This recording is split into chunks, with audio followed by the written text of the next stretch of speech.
G'day everyone, my name is Dave, and today I want to ask you a very personal question. Are you rich or are you poor? And no matter what your bank account says, I think the answer is gonna surprise you. Let's hit that intro.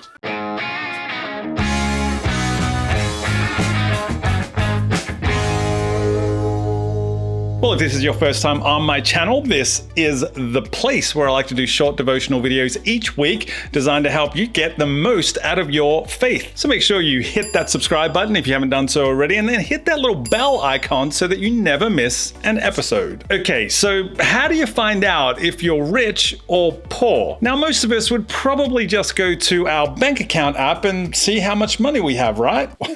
Well, that's not actually my bank account app, it's Instagram. Side note, if you don't already follow me on Instagram, why don't you do it right now, at AussieDave. But that's what we do, right? We decide how rich or poor we are based on how much money's in the bank or how many material possessions we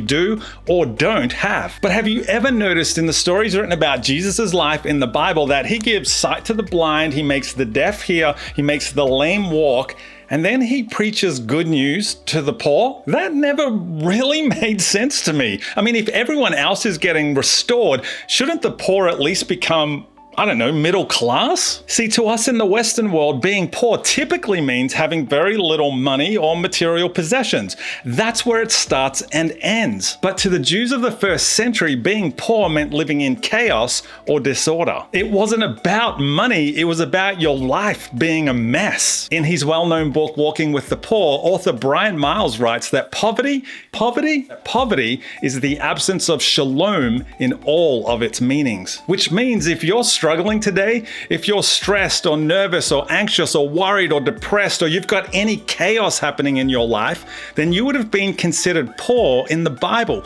regardless of how much money you have. See, being poor in the Bible meant that the peace in your life had been replaced with disorder. This was a lesson I learned during a recent trip to Africa where I met this little boy named Joel. I met Joel when I went to his house in a slum just outside of Dar es Salaam in Tanzania. And no, I didn't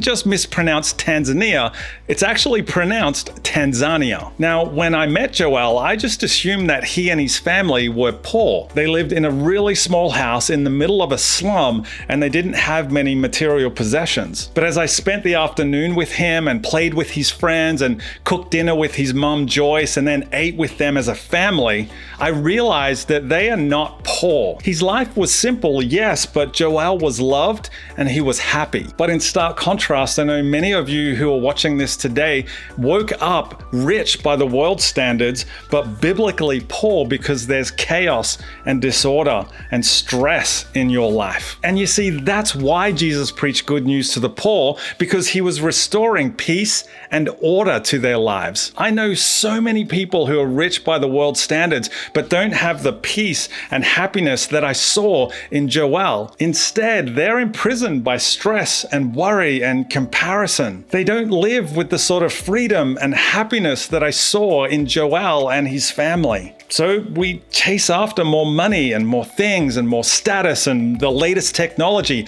hoping that they will bring the freedom and the peace and the happiness that we're looking for, never even realizing that we're actually poor. If that's you today, then I want to pray for you.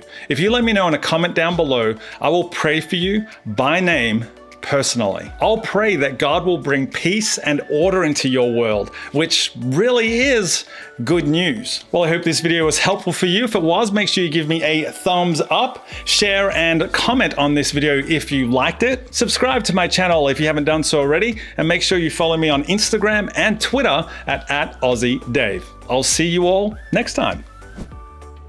But to the in his well, so if you're see his life and you see and you when okay so how do you, now most now but to the but that make well that oh